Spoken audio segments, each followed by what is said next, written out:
Olá, maravilhosas! Está começando mais um episódio do podcast Entre Elas. Eu sou a Renata Souza, estou aqui com a Gabi, com a Vanessa e com ela. Ela, que é a mãe da Manu, é pedagoga, professora, contadora de história e empresária das artes. É isso mesmo? Gente, já tô emocionada. É isso. É um pouco de tudo, assim, desse jeitinho aí. Essa mistura é boa mesmo. Seja muito bem-vinda, Mariana Bernardes. E agora conta um pouquinho desse projeto. Gente, então assim, eu tô muito emocionada. Obrigada. Obrigada a Quero você. agradecer o convite, Vanessa, para esse projeto lindo, que é um projeto que vai florir ainda mais, que vai cultivar ainda mais, assim, mulheres aqui, a força desse feminino. Então, muita vida longa pro projeto Amém. de vocês, pro Amém. podcast Entre Elas, tá? Prazer Vida tê-la longa aqui. e conte comigo. Então, enxugando aqui, né, gente, as lágrimas, né? É isso mesmo, vai. Eu sou Mariana, sou mãe da Manu, tenho 36 anos, entrei pro curso de pedagogia já mais velha, não foi seguindo ali aquela coisa, saindo da escola, entrando pra faculdade. Dei umas boas voltas aí no meu caminho, até chegar na pedagogia, que é realmente aquilo que eu queria, né? Eu entrei pra pedagogia, eu tava com 27.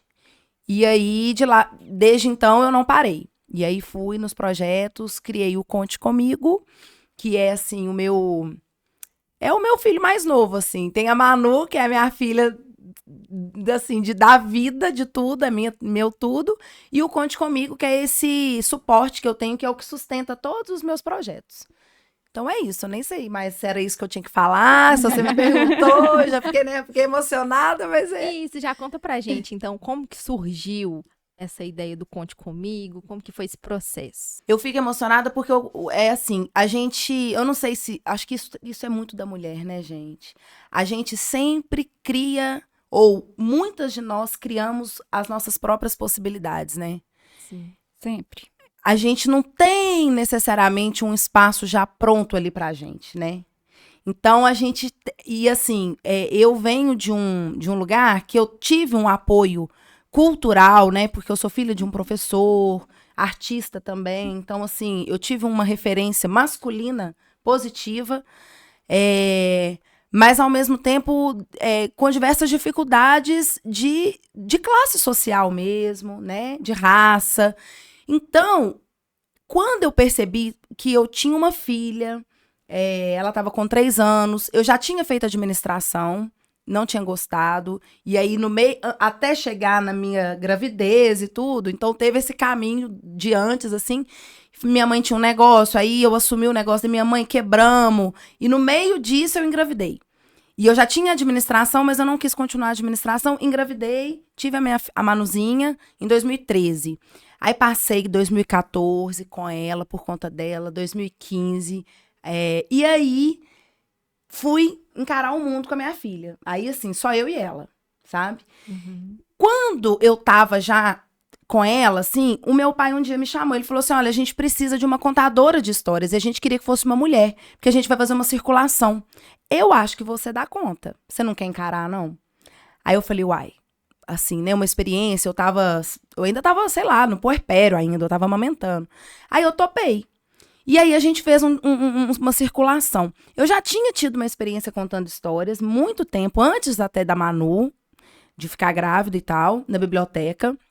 Mas essa vez aconteceu uma coisa muito doida, porque foi no São Francisco, na Escola São Francisco, e eu lembro, gente, juro por Deus, acreditem se quiser, eu tava contando a história, quando eu comecei a contar a história, era como se as imagens da história começaram a aparecer na minha frente. Eu tava muito nervosa, então tava tudo branco, eu não tava enxergando assim, ó, um palmo na minha frente. Aquele tanto de menino na quadra, e eu contando a história, e os personagens iam aparecendo assim, ó. Uma cena de filme. E aí, seu pai estava do seu lado? Tava. Ele foi o meu mentor, assim. A apresentação fomos eu e ele e a outra dupla, que era a Companhia Bora Andar, que era o grupo de palhaços que eles tinham, e eles eram 3. Aí, e ainda tinha uma musiquinha que cantava, que eu os meninos sabiam a música. E não é uma música tipo Ciranda, Cirandinha, que todo mundo conhece. Era uma música específica.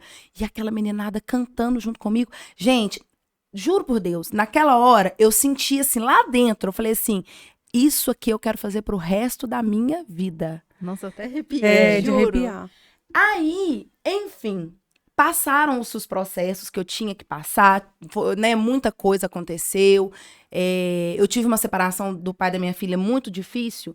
E aí, eu voltei a morar com o meu pai para poder entrar para a faculdade. Só que no que eu voltei a morar com o meu pai, já com a Manuzinha ali com quase 3 anos, eu tive uma síndrome do pânico. Eu já tinha ideia do Conte Comigo, já tinha conversado sobre o Conte Comigo com um amigo, tanto que o nome veio dele, porque eu falei assim, ele chama Rodrigo Roblenho, é um palhaço fenomenal que a gente tem, mora em BH, e aí eu falei, eu queria uma coisa assim, uma página, um perfil, um lugar de entrevista, onde eu compartilhasse o meu trabalho de contadora de histórias, mas onde eu podia também compartilhar trabalho de outras pessoas. E aí eu lembro que ele falou, Conte Comigo, e eu achei assim, ó, sem graça, que coisa batida, Conte Comigo. Só que foi indo, assim. Aí eu fui, morei com meu pai, tive a síndrome do pânico, fiquei lá quase um ano em tratamento, tomando remédio e tal. Fiz alguma coisa ou outra ali de produção cultural, com oficina e tudo, mas... Aí, em 2017, eu voltei com tudo para o UENG, que era onde eu estava fazendo a pedagogia. E aí, as coisas já foram acontecendo, porque é aquela coisa, né? Você tá num processo ali de tratamento, de cura, né? De restabelecimento de forças. E aí, naquele mesmo momento, eu falei assim, cara, agora eu vou com tudo. Eu vou com tudo. E nada me pegou, assim, questão de idade, se eu era mais velha, já era mãe. Não tava nem aí, eu só ia, só queria ir. E aí, eu entrei pra UENG, voltei pra UENG, na verdade, consegui voltar. A Geralda Ferreira era a minha coordenadora, me ajudou demais nesse processo. O professor José Heleno também me ajudou muito. Foram pessoas, assim, fundamentais. Aí a gente vê, não é só ir lá ser professor com a matéria. São aquelas pessoas que te dão a mão, né? Inclusive, fale mais do seu pai. Demais. O nome, porque eu acredito que não tem uma pessoa aqui de Divinópolis que não conheça. Será, gente? Olha. Quem vai conhecer meu pai, né? Senhor Juvenal Bernardes, eu tenho o privilégio de ser filha desse cara foda daqui da nossa cidade, que é uma referência enquanto pai, nem se fala, mas assim, dessas relações humanas também dessas histórias, né? Que ele cultiva. Maravilhoso. E aí foi isso. Então, assim, aí eu falei, eu preciso de aí sim, aí eu entrei pro Instagram. Eu já tinha essa ideia, já tinha um videozinho ou outro ali no YouTube, contando histórias. Só que aí eu comecei a trabalhar mesmo na pedagogia. Aí eu era assim, gente, e eu sou assim até hoje. Se é alguma coisa que eu quero, eu vou e peço, eu bato na porta e meto as caras. Eu falo aqui, não tem um emprego aí, não. Minha amiga estava trabalhando numa escola. Falei, não, gente, eu vou de qualquer coisa. Aí me colocaram nessa escola, entrei, eu fazia tudo. Aí a cozinheira faltava, eu ia pra cozinha. Aí a professora faltava, eu ia, tudo, eu fazia tudo. De lá, eu fui para uma outra escola, que era uma escola maior já. E aí eu falei, não, então agora eu posso criar o espaço. Aí criei o Conte Comigo, em 2017, oficialmente no Instagram. E de lá pra cá... Não parou mais. Não, Parou. vai só... E é projeto atrás de projeto. É projeto atrás de projeto. Só bênçãos, gente. Muito maravilhoso o seu isso. projeto. Show. E você trabalha também muito com projetos afro, né? Tem uma dificuldade maior? Isso, vá. É um processo, né, gente? Assim, dentro da educação, né? Porque eu juntei a pedagogia com a contação de histórias, com a arte, né? E... assim, e na pandemia foi que a coisa, assim, da minha identidade afro-brasileira que bateu mais forte foi na pandemia, Sim. sabe? Foi num processo ali muito introspectivo, né? Mas eu já contava histórias africanas. Só que eu não percebia o preconceito das pessoas. Depois, quando veio a pandemia, que eu acho que todo mundo ficou mais assim, com o celular na mão mesmo, né? Aí essas coisas começaram a aparecer tanto para positivo, tipo assim, não, que legal, você faz esse trabalho, quanto para negativo, uma coisa assim. Ah, não, essa moça a gente não chama porque ela conta a história de macumba, por exemplo, entendeu? Nossa. E aí é todo um trabalho. E aí eu falo, gente, olha o tanto que isso é sério, né? Porque a gente tá falando de cultura. Totalmente Ninguém tá falando de distorcido. religião. É. E as crianças negras, que a maioria tá na escola pública, elas dificilmente vão ter uma referência positiva delas. Porque geralmente as histórias que são contadas é Cinderela, Bela Adormecida, Branca de Neve. Aí eu eu falava, não, mas então quer dizer, eu já conto histórias africanas, mas é por identificação, porque eu sempre gostei Sim. de contar história associada com a natureza. Então, por exemplo, você vai contar a história de Iemanjá, que é a rainha das águas do mar. Eu sempre gostei dessa coisa assim, da natureza vinculada com o conto. Uhum. Só que aí eu falei, não, então isso aqui é mais do que uma história que eu tô contando. Isso aqui é uma bandeira mesmo, assim. É o folclore, né? O Saci Pererê. Também tem a questão do folclore, mas tem também essa questão da gente trabalhar na educação, essa desfolclorização do corpo negro, sabe? Porque até isso também dentro da educação a gente passa por esse problema, assim. E aí é todo um trabalho e tudo. E aí um dia uma colega minha falou assim, não, mas você não é negra. Aí eu falei, como assim? Tá, realmente, eu não sou uma mulher de pele retinta. Eu não tenho traços, né, africanos, assim, bem marcados. Mas, do jeito que eu sou, do jeitinho que eu sou, se eu começar a contar aqui as histórias de violência, de racismo que eu já sofri, o povo não acredita. Aí eu falei, não, peraí, então deixa eu entender quem sou eu. Aí eu fiz esse caminho primeiro de identidade. Eu falei, olha o tanto que a gente precisa de levar a identidade para as crianças. Porque por essas e outras, muitas crianças crescem com uma autoestima lá embaixo, porque não tem um professor e uma professora que vai saber conversar e tratar essas questões, né? Sim. Então aí, essas histórias começaram a ser também uma porta de entrada. Ainda tem, eu sei que tem, assim, pessoas que não vão me chamar porque confunde o que é cultura e o que é religião, mas eu sempre falo, gente, o povo tá no cinema dobrando a fila para assistir o Thor. E aí o Thor é mitologia também, tanto quanto, mas, né, de uma cultura que vem aí de um outro lugar. Então eu faço esse trabalho mesmo de levar a cultura e falo, gente, o que é cultura? A gente vai tratar como cultura. E a África não tem, a África primeiro é muito grande, né? Tem várias culturas, não tem só a cultura das, vamos chamar assim, as entidades afro, né? Que são os orixás, que é Iemanjá, que é Oxum, Oxalá e tudo mais, que são personalidades dentro do conto, que não tem nada a ver com a questão religiosa, mas também não é só isso. Então, a gente tem as histórias do baobá, sabe? A gente tem as histórias do tambor, a gente tem as histórias até as nossas, né? Do próprio Saci, né? Toda uma história que é um ícone mesmo da nossa cultura, que é 100% brasileiro. O Saci Pererê, né? E eu acho que o preconceito também vem muito de não saber, né? A partir do momento que você leva isso, a pessoa já vê com outros olhos. Né? É a educação, né, gente? Eu acho que se o caminho que eu escolhi não servir para eu construir pontes, eu não vale a tô pena. meu meu trabalho. Não vale a pena. Porque eu acho que o papel do educador é fundamentalmente construir pontes, sabe? É construir esse intercâmbio, sim, cultural, sem romantizar. A gente precisa de trazer, né, os dados, isso é muito sério. Por isso que é um trabalho de educação, é muito sério, assim, né? Mas é fazer ponte. A gente tá aqui é pra unir força, a gente precisa uns dos outros, né? Eu acho que esse que é o caminho. E a educação é a base, né? É tudo. E o Conte Comigo é um ponto de cultura. É um ponto de cultura. Um ponto de cultura, um ponto de educação, um ponto de arte, um ponto de afeto. É isso. O Giraflor, você pode falar um pouquinho pra gente também? É um projeto, não é? Sim.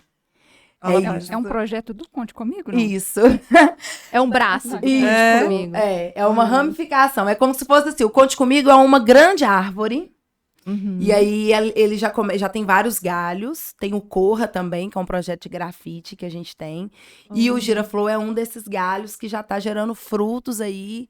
A gente já tem alguns frutos aí. Eu já tenho crianças que estão crescendo, ouvindo, escutando as histórias que a gente trabalha e que já estão voltando e falando, Mari, eu lembro de você. E já são meninos assim que estão lá com uns 15 anos. E eu já comecei a ver a árvore aqui, tá? Com as ramificações aparecendo aqui na minha frente. É isso. O Giraflor é um guarda-chuva Conte Comigo, né? O Giraflor é um brotinho ali do Conte Comigo, sabe? É um projeto enfim, muito bonito, muito potente. O Corra é aquele grafite. A mãe do pinguim, ela é minha vizinha. Pois é, Né? é mesmo. Então, e ele fez um grafite no muro dela, de forma que a árvore fica para trás, e quando essa árvore floresce, fica lindo, fica muito bacana. E as minhas meninas mesmo, elas esperam a florada para ver o grafite, sabe? Assim, a gente fica contando os dias para ver. Então, assim, eu acho um projeto muito bonito. É esse projeto, né, que vocês fazem? É. O Corra, Circuito Cores na Rua, ele surgiu na pandemia. Ele veio de uma demanda da pandemia, porque o Pinguim, ele já fazia grafites, assim como skate e tudo mais. Só que na pandemia eu contava histórias e aí as histórias tiveram que, né, foram pra tela. Eu não me adaptei muito bem contando histórias na tela. Você gosta de contato físico, né? Eu gosto disso aqui, do calor humano e tal. Aí eu falei, meu Deus, e agora? Só que eu desse jeito, assim, situações... Hoje em dia, gente, parece que assim, não tem tanto tempo assim, mas hoje em dia eu já tô mais assim... Sabe quando você movimenta demais? Eu já tô assim, tô num processo de dar uma acalmada, porque foi muito... Eu tive que tomar muito impulso pra abrir muito caminho, assim. Foi intenso. Muito intenso. E o Corra foi isso, assim. Na pandemia eu falei, não, mas a gente vai fazer sim. Aí eu já peguei o telefone, liguei para um... Primeiro eu liguei para o secretário de Cultura, falei, olha, a gente precisa do apoio. O que é o apoio do secretário de Cultura? Validar a gente, falar, não, essas pessoas aqui são pessoas que têm capacidade de fazer isso. Só. E autorização de um muro ou de outro que a gente precisasse também. Esse era o apoio. Então, a gente não tinha recurso financeiro nenhum. Precisava do patrocinador. Aí eu liguei pro patrocinador, pro primeiro, e eu não sabia que ele era o dono da loja, né? Eu não posso falar assim o nome, não, né? Deixa quieto, depois eu falo. Dos bastidores, só quem tá aqui que vai saber disso.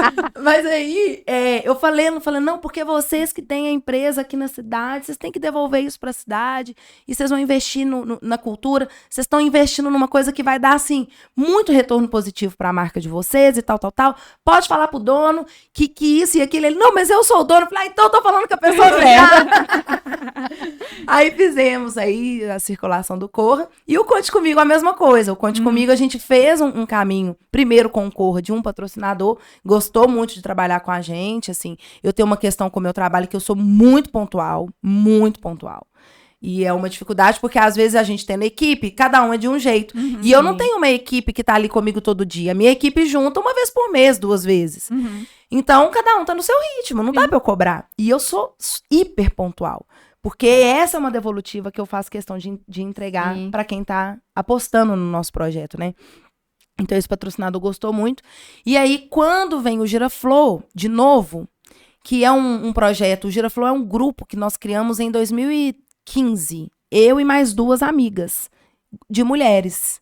Então, era essa base de 3 que a gente queria e um grupo com mulheres. Que éramos eu, a Sinara Faria e a Thaís Rodrigues. Contamos muita história, foi o nosso começo, construímos isso juntas e a minha produção começou ali também. Aí, beleza, acabou o Giraflow. Acabou assim, né? Paramos. Sinara mudou, Thaisinha também, muitas histórias passaram aí debaixo dessa ponte. E aí, eu entrei pro Grupo Encontro, que é um grupo muito tradicional daqui de Divinópolis, que é o grupo do Dr. Gigante, que todo mundo conhece. Fala do Dr. Gigante, todo mundo sabe quem é. É um médico, gente, que de gigante não tem nada, né? Ele é gigante de coração, de uma pessoa boa, de talento, mas ele é de estatura, ele é pequeno. Mas ele é ótimo. Ele é a nossa pedra filosofal, o nosso gnominho. Mas é muito bom. Eu trabalhei com ele um tempo, na época que eu trabalhava com enfermagem. Tive oportunidade. Ele é uma pessoa excelente mesmo. E aí o Grupo Encontro vem nessa configuração de 7 amigos. Há 20 anos o Grupo Encontro contou histórias na Praça do Santuário. Sempre em um domingo, no último domingo por mês.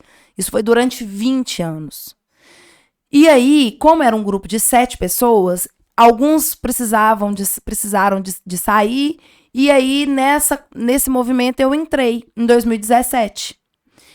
Fomos até a pandemia. E eu, assim, lisonjeada, porque é um grupo, assim, não só o Gigante, mas tem a Yara, tinha a Ivanete, a Nídia, a Meire, a Denise, o Daniel, enfim, a Sueli, o Lou, todo mundo ali e tal, mas, né, no movimento, na configuração de 2017, eu entrei. E aí veio a pandemia. Depois que a pandemia passou, nós nos reunimos. E aí o Grupo Encontro concordou de que não ia mais continuar. Que nós íamos fazer o nosso último encontro. Nossa. Que aperto no coração. E eu não queria nada, gente. Eu falei com eles, eu não quero, então não vou continuar também. Aí no início eu e a Denise, a gente animou, a gente falou que ia continuar. Aí depois não. Aí tá. Só que aí tanto que aí foi caixa de som pra uma pessoa, mesa de som pra outra, né? Não herdei nada do grupo porque eu não ia continuar. Só que aí o gigante me falou uma coisa, sabe? Ele falou assim, olha, pensa bem, porque é um caminho e é uma responsabilidade também, pensa bem. Aí tá. Aí aconteceram umas coisas e aí eu percebi que enfim, era muito importante que eu continuasse, sabe? Muito importante. A cidade ia ficar carente desse trabalho. E eu olhava para um lado, olhava para o outro, tava só eu. Eu falei, uai, então é eu mesmo? Então é isso? Aí veio o Giraflor de novo. Aí eu chamei, bati, como diz os antigos, né? Bati um fio com uma amiga minha, liguei para ela e falei aqui, vamos voltar com o Giraflor? Aí ela, nossa, é tudo que eu quero e tal. Faltava aquela pessoa para chamar. Aí a gente voltou com o Giraflor. Esse ano a gente está na nossa primeira circulação. Aí, diferente do Grupo Encontro, a gente já tem essa pegada minha mais, que eu gosto dessa coisa mais de movimento e dessa pegada mais popular. Então, a gente saiu da Praça do Santuário e agora a gente está circulando praças da cidade.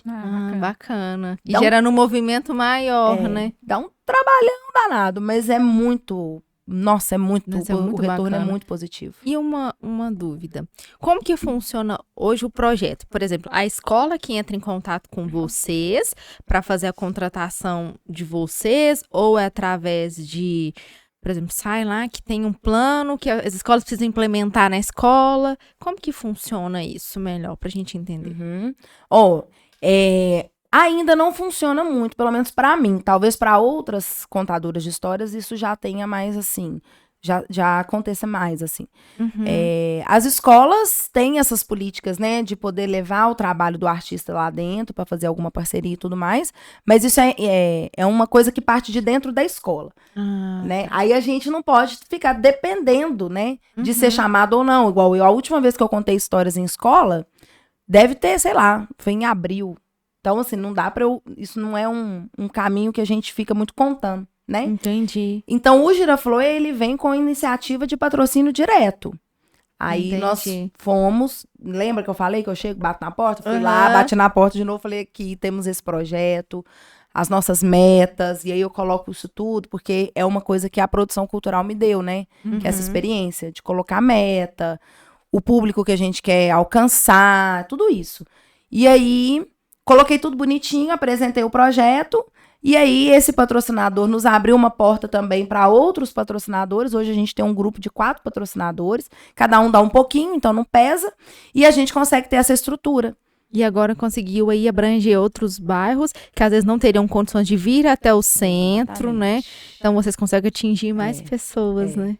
E a agenda tem no seu Instagram também? O pessoal quer saber em qual praça que vai ser o Giraflor essa semana. Aí tem a agenda no Instagram. Isso. Na verdade, como esse ano está sendo o primeiro ano, Vá, então a gente ainda está sendo desafiado por essa questão do local. Sim. Igual, por exemplo, a gente estava previsto que ia contar histórias no Parque da Ilha. E aí a gente mudou o caminho, mudou de ideia, por conta dessas questões que estão tendo de saúde pública, e a gente não pôde. Sim. Aí a gente mudou. Então, a gente já sabe que em novembro, que é a última apresentação do ano, que é uma vez por mês, a gente vai fazer na Praça do Santuário. Sim. A gente abriu no Santuário e fechou no Santuário. Sim. A data a gente já anuncia, que vai ser dia 29 de setembro agora. Giraflor, dia 29 de setembro. A praça, a gente tá fazendo surpresa. A gente vai fazendo surpresa porque tá rolando essa brincadeira também, assim, que o pessoal fica, e agora, qual praça que vai ser? E a gente tá fazendo essa circulação, e aí tem tenda, que a gente tem que alugar, porque o pessoal não tem sombra, né? Então, pro público ficar então, na tem sombra. Tem que ter estrutura, né? Que é gasto, né? Enfim, tenda, cadeira, folder, que a gente faz uns folders lindos, enfim, os artistas, né, do grupo, que hoje a gente...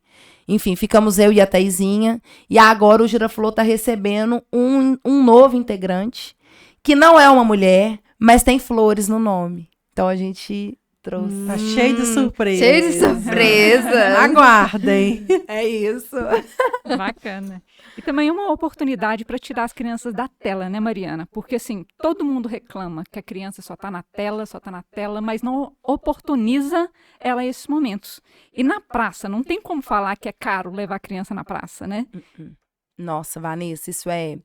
Assim, eu vou pegar o gancho da sua fala e da fala da Gabi. Acertei o nome?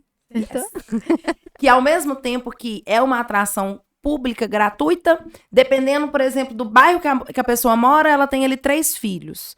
Aí já fica pesado a pessoa sair lá, por exemplo, do Copacabana, para chegar no centro com 3 idas e 3 voltas. Uhum. Mas a gente fazendo essa circulação é justamente pra gente democratizar ao máximo e levar uma atração assim de qualidade e a mais acessível possível, por conta disso. Porque o que a gente consegue de resultado para uma criança que a gente consegue levar ela para a praça pública, para ela ter experiência ali com outras crianças, mesmo os pais estando sentados, eles interagem entre eles ali. Uhum. Isso faz uma diferença no cognitivo dessa criança, no emocional dessa criança, que a pessoa realmente não vai ficar caro, não fica caro, porque você vai ter ali uma saúde de qualidade, Uhum. né? Então você não vai gastar ali com... E assim, é fato, gente. Tem uma frase aí de um monge, eu acho, não sei, que ele fala assim, se você quer medir o nível cultural de uma cidade, olhe quantas farmácias e quantas livrarias tem nessa cidade. A gente ficar sem movimentar, é lógico, né? A gente vai ficar doente, tá aí queimada, não tem como. A gente vai respirar esse ar poluído, né? Mas quando a gente investe no imaginário, nesses prazeres que são, assim, voltados pro lúdico, né, para uma música, para uma leitura, a gente vai ter uma qualidade de vida melhor. É fato. Então, não dá pra gente querer que a criança fique bem se a gente só tá entregando pra criança um tipo de entretenimento que vai hiperestimular o cérebro dela, né? sim. E eu não sei, assim, se eu tô... Assim, porque quando eu fui criada em uma cidade pequena. Então, a minha escola era aquela escola que sempre fomentou muita cultura. Então, eu fazia muito teatro. Eu viajava para outras cidades. Então, eu tive uma infância que eu aproveitei muito. Então, foi muito lúdica. Eu lembro direitinho das fantasias que eu usava, de tudo que eu fazia. E hoje eu vejo que não é tão comum isso nas escolas. Você acha que faz falta isso para as crianças? Tipo assim, ter mais esse fomento da questão da cultura, do lúdico nas escolas? Hoje tem uma discrepância de, por exemplo, de 7, 8 anos atrás para agora? Olha, é desafiador, mas eu não colocaria isso na conta da escola só, sabe? Porque as famílias mudaram muito também. O jeito de educar mudou. Hoje em dia, o professor, ele é tão questionado que tem hora que você vai pensar, nossa, é isso mesmo que eu vou fazer da vida? Porque, assim, a criança, ela chega com um tipo de comportamento que os pais não entendem que é por conta desse distanciamento que está acontecendo dentro de casa, e chega na professora, mas meu filho não quer, meu filho não sei o quê, e a gente fica assim, ó. Antigamente, querendo ou não sei, né? Eu acho que a gente tinha mais assim... Eu acho que as coisas não apareciam tanto também, porque hoje a comunicação rola muito mais intensa, né? A gente não tinha tanto acesso ao celular. Mas a gente tinha mais assim... eu acho que a gente tinha um estado de presença mais saudável, né? Então a gente brincava mais, hoje em dia. Porque a criança sozinha, ela não vai pra praça. Não. Ela precisa da conscientização dos pais para Exatamente. levá-las. E eu falo que eu sempre vou ser um apoio para as escolas, porque eu já tive dentro da escola, faço formação de professores, mas eu sei que o meu lugar é no apoio. Eu sei que, assim, o que o Conte Comigo faz hoje, não tem condição de uma professora estar dentro de uma escola e fazer junto, casando essas duas frentes de trabalho. Então, eu tô sempre nesse apoio, porque se a escola tá sobrecarregada, às vezes a escola tá sobrecarregada, os professores estão... como é que fala? Desmotivados. Então, aí a gente chega com um projeto desse, e aí a gente convida, por exemplo, o professor de música, e as crianças vão se apresentar na praça. para aquele tanto de gente. Isso é muito marcante, né? Sim. Muito bacana. E é Tem gratuito, memórias né, muito gente? boas. E é muito bem. gratuito, né? Parabéns. Você tá de parabéns mesmo. Ai, Porque obrigada. hoje em dia é muito mais fácil a gente terceirizar a culpa, né? Que é É. culpa do governo, que é culpa da Exato. escola, que é culpa do não sei o que, das redes sociais. E você não, você chamou responsabilidade e disponibilizou isso, né? Facilitou para todo mundo. Pensou em cada um, de longe, de perto, rico, pobre, branco, preto, Exatamente. mulher, homem, enfim. Você tá Sim. realmente parabéns. E a gente pensa também nas pessoas com deficiência, pelo menos assim, a gente tá aos pouquinhos, mas a gente tem a Denise Gamboa, que é a nossa intérprete de Libras. Então a gente tem uma Bacana. intérprete de Libras, sabe? A gente tem toda uma construção ali para trazer o máximo de acessibilidade possível. Bacana. A gente tá pensando em tudo isso aí. Muito lindo, né? É. Um projeto muito, muito lindo. Muito lindo mesmo. Eu acho bacana também, porque geralmente quando tem projetos de inclusão, eles incluem um, mas excluem os outros. Você já percebeu isso também? Uhum. Então, assim, nesse projeto seu, você inclui todo mundo, sem excluir ninguém. Eu acho isso fundamental também. Sim. Eu tenho eu tenho isso comigo, assim, eu sempre gostei muito de arte, mas eu sempre tive essa coisa também, assim, mas porque tudo que é muito caro, aí eu questiono, eu falo assim, não, mas por que tem que ser tão caro? É lógico, eu vou no show do Milton Nascimento, eu vou pagar um preço ali pra assistir o Milton, né? Mas mesmo assim, não é uma coisa, foi super possível, eu fui. Nossa, ainda bem que eu fui. Mas assim, às vezes eu fico vendo assim, um curso de não sei o que lá, que a pessoa vai pagar, sei lá, R$2.000 pra fazer uma especialização, uma coisa assim. Não é nem uma especialização de pós, mas alguma coisa ali. Eu falo, gente, mas isso não tá sendo, isso não é democrático. Então eu tenho essas coisas, sabe? Isso tá em mim, assim. E aí eu fico buscando essas formas de trazer o acesso ao máximo possível, assim. Oh, E Divinópolis merece, né, gente? Merece, Porque uma merece. cidade desse do tamanho... porte de Divinópolis merece. Cadê, né, assim, eu falo assim, tinha que ter mais projetos, né, mais coisas, Sim. assim, porque a cidade é muito grande, quase não tem nada pra criança, por exemplo. Sim. É. E é fundamental, né? Porque eles que vão ser a próxima geração. Exato.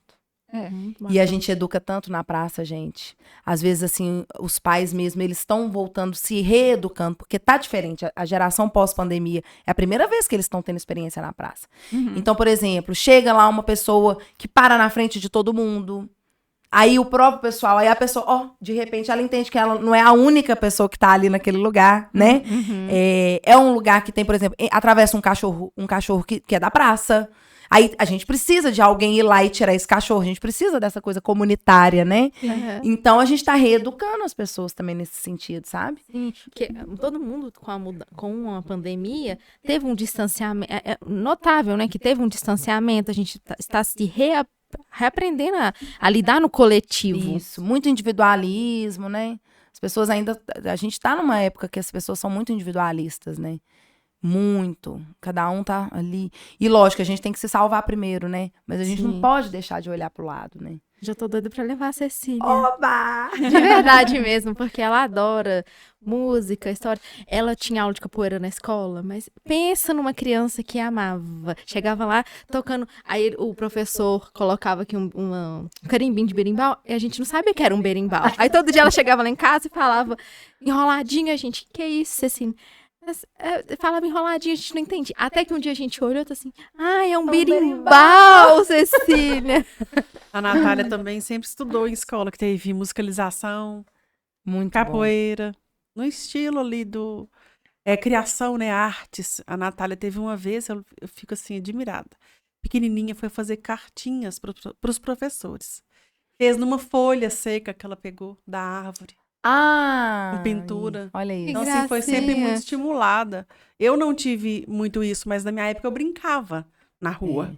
Né? A gente brincava de fazer comidinha, de dança, de ser paquita, de pular elástico, queimada. bambolê. As crianças de hoje não sabem o que Não. é isso. Então, procurei sempre um lugar que estimulasse muito. E hoje ela gosta, ela faz teatro, Aí. ela já está no handball. Então, assim, eu tento estimular o máximo É isso. para trazer essa questão para ela, que eu não tive, mas e ela está bem desenvolta. E como eles não têm a brincadeira que a gente teve, né? Isso. Então a gente tem que compensar eles de alguma forma, né? Mari, quais são os desafios em ser mulher e empreender? Quantos, né? É muito desafiador, gente.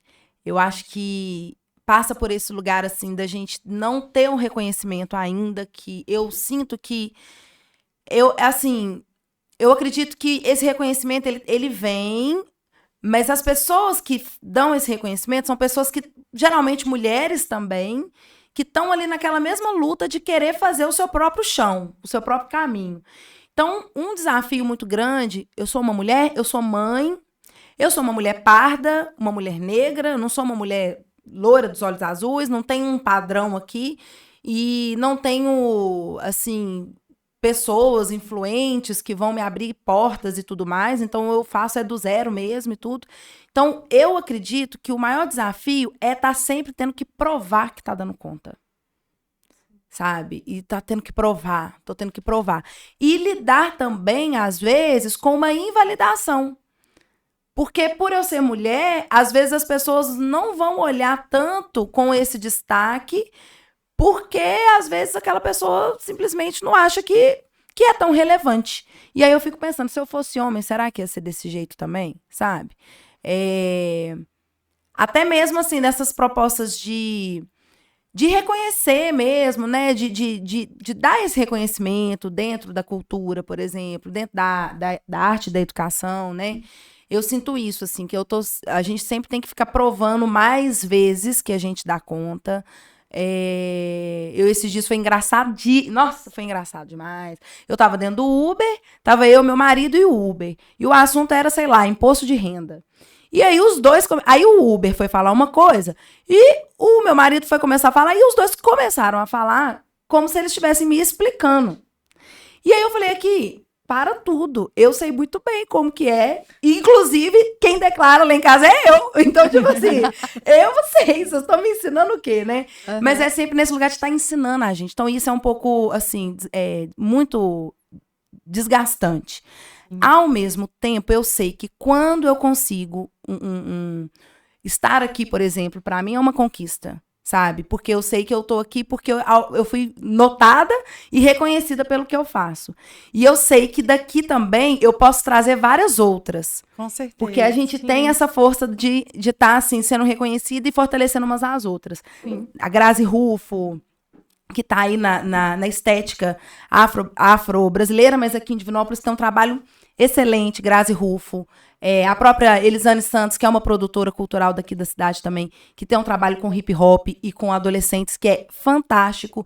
E assim, por isso a gente vai também chegando, conquistando o nosso espaço e a gente vai fortalecendo umas às outras, né?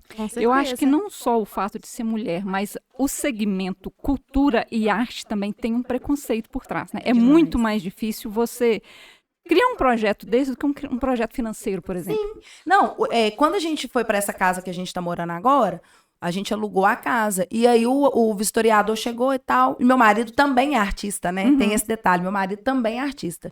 E aí o moço virou e falou assim, não sei o que, não sei o que. E eu tô vendo que tava ali. No final, ele não aguentou e perguntou, mas vocês mexem com o quê? Vocês trabalham com o quê? Aí, para não ficar também tendo que explicar demais, eu virei e falei, eu sou professora. Ah, professora. Aí, entendeu? Mas vai explicar pra pessoa que você trabalha com arte, com cultura, mas como é que é isso? Não, então você não trabalha. E o seu trabalho mesmo? Mas você faz o quê? Nossa, amor. Trabalho danado. Trabalho pra caramba. Muito, muito mesmo.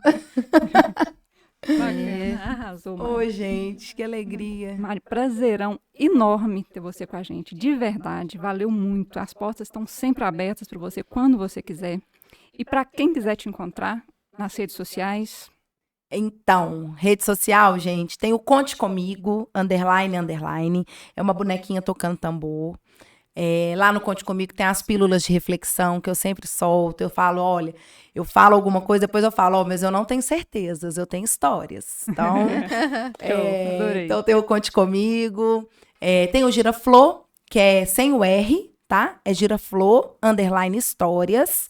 Lá a gente tem, né, o nosso itinerário aí do Circuito Cultural, Histórias e Praças. Dia 29 de setembro, a praça. Vocês vão ter que entrar lá no Instagram do Giraflor para saber qual que é.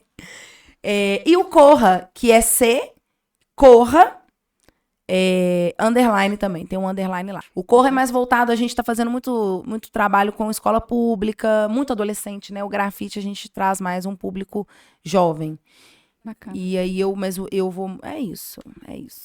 E para finalizar, se você pudesse voltar no tempo e dar um conselho para você quando você começou, o que você falaria? Ai, gente. Eu falaria que não precisa se cobrar tanto, não precisa se culpar tanto, porque a gente vai dar tudo certo com a gente, vai estar tudo certo. Porque a gente tem amor, né? Quando a gente tem amor, a gente consegue. Com É isso. Com certeza. Arrasou, Mari, de verdade. Demais. E esse negócio de ter que provar para os outros que a gente consegue é dolorido. Então, assim, você está fazendo o seu melhor. É. Aí você tem que ir com sua consciência tranquila. Eu faço. Não quero aprovação do outro. É. Não preciso. Eu estou fazendo, eu sei que eu estou contribuindo. É. Magnífica. Ô, gente, Demais. Gostaríamos de agradecer a Veriane pelas maquiagens feitas para esse episódio de hoje, ao nosso patrocinador oficial, Chama Burger. Para continuar acompanhando os nossos episódios, siga-nos em nossas redes sociais.